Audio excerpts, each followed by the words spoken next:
கர்த்தராகிய இயேசு கிறிஸ்துவின் நாமத்திற்கு மகிமை உண்டாவதாக. கர்த்தருக்குள் பிரியமானவர்களே, இந்த நாளுக்கான சிந்தனை பகுதியை நாம் கொஞ்சம் நேரம் எடுத்து சிந்திச்சு பார்க்கலாம். இந்த உலகத்தில் பிறக்கக்கூடிய ஒவ்வொரு ஜீவராசியும் வாழ்கிறதுக்கு கற்றுக்கொள்றதுல வித்தியாசப்படுது. மாடு தன்னுடைய எஜமானையும் தன்னுடைய இடத்தையும் ஈஸியாக அறியும்படியான அறிவு அதுக்கு கொடுக்கப்பட்டிருக்குது. ஆனால் மனுஷன் மட்டுமே தன்னுடைய காரியங்களை கற்றுக்கொள்ள அதிக பிரயாசப்பட வேண்டியிருக்குது.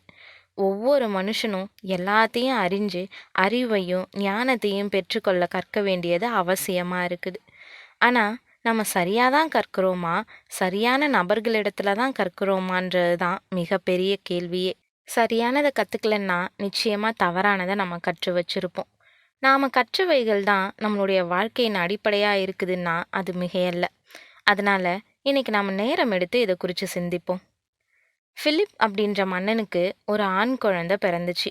ஊர் மக்களை ஒன்று திரட்டி தன்னுடைய உப்பரிகை மேலே நின்றுக்கிட்டு தங்க நாணயத்தை திரண்டு நின்றுட்டு இருந்த மக்கள் மேலே அள்ளி வீசினான். அங்கே நின்றுட்டு இருந்த கடைசி மனுஷன் கையில் நாணயம் கிடைக்கிற வர வீசிக்கிட்டே இருந்தான். அப்போ மக்கள் எல்லாம் மகிழ்ச்சி பொங்க மன்னனுடைய குழந்தைய வாழ்த்துறதை கண்டு மனம் பூரிச்சு போனான்.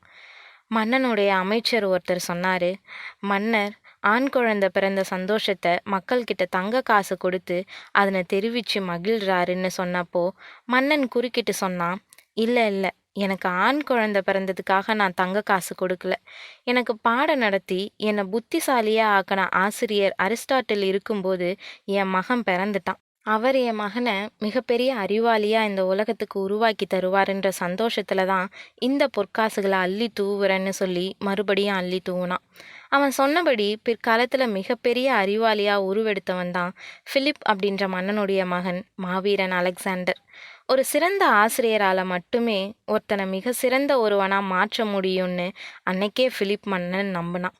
ஆசிரியர் அரிஸ்டாட்டிலும் அவன் நம்பிக்கைக்கு பங்கம் விளைவிக்காம அவன் நம்பிக்கையை காப்பாற்றினான். பிரியமானவர்களே, பாருங்க, தன்னுடைய மகன் சிறந்த அறிவாளியாக வரணும்னு விரும்பிய மன்னன் தேர்ந்தெடுத்த நபர் ஒரு சிறந்த ஆசிரியர். நீங்கள் எப்படிப்பட்ட நபரை தேர்ந்தெடுத்து கற்றுக்கொள்ள விருப்பப்படுவீங்க? இஸ்ரவேல் மக்கள் தவறான நபர்கள்கிட்ட கற்றுக்கொள்ளக்கூடாதுன்னு வேதம் எச்சரிச்சிச்சு. உபாகமம் 18:9 உன் தேவனாகிய கர்த்தர் உனக்கு கொடுக்கும் தேசத்தில் நீ போய் சேரும்போது அந்த ஜாதிகள் செய்யும் அருவருப்புகளின்படி செய்ய கற்றுக்கொள்ள வேண்டாம்னு சொல்லப்பட்டிருக்குது. ஆமாங்க, இப்படி செய்கிறதுனால தேவனுக்கு விரோதமாக வாழ கற்றுக்கொள்வோன்றதை வேதம் எச்சரிக்குது. அப்படின்னா நாம் யார்கிட்ட கற்றுக்கொள்ளலாம்? ஆண்டவராகிய இயேசு கிறிஸ்துவக்கிட்ட தான். ஆமாம், நாம் கற்றுக்கொள்ள வேண்டிய மிக பொருத்தமான நபர் அவர் மட்டும்தான். ஆண்டவராகிய இயேசு கிறிஸ்து பிதாவிடமே எல்லாவற்றையும் கற்றறிஞ்சார். அவர் பிதா கிட்ட கற்றதுனால நமக்கு போதிக்கக்கூடிய ஆசானா உருவாக முடிஞ்சுது. ஆண்டவராகிய இயேசு கிறிஸ்துவனுடைய சீஷர்கள் அவர்கிட்ட ஜெபிக்க கற்றுத்தர வேண்டுனாங்க. அவரும் ரொம்ப அருமையாக சத்தியத்தை கற்றுக் கொடுத்தாரு, வாழ்ந்து காமிச்சாரு. 3 வருஷம் அவர் மிக சிறந்த ஆசிரியராக இருந்தார். அவருடைய சீடர்கள்னாலே அவர்கிட்ட கற்று அப்படியே பின்பற்றி வாழ்கிறவங்க.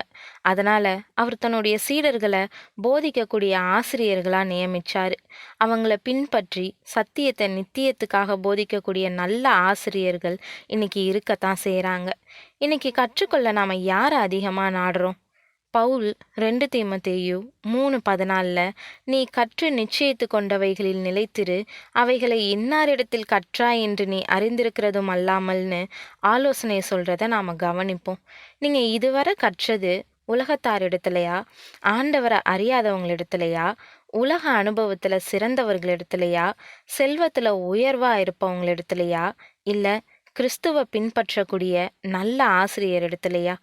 பிதாவினுடைய சித்தம் உணர்ந்து ஆண்டவராகிய இயேசுவனுடைய போதனைகளை கற்று அறிஞ்சு பரிசுத்த ஆவியானவர் நடத்தக்கூடிய விதமாக வாழ்ந்து போதிக்கக்கூடிய ஆசிரியர் உங்களுக்கு கிடைப்பார்களானா நீங்கள் பாக்கியவான்கள் தான். அப்படி கிடைச்சிருக்கிறாங்கன்னா அந்த ஆசீர்வாதத்தை கொள்ளையாடின பொருளாக எண்ணாமல் வீணடிக்காமல் சரியாக கற்றுக்கொள்ளுங்க. தேவன் தாமே கிருபையும் தயையும் செய்வாராக. ஆமேன்.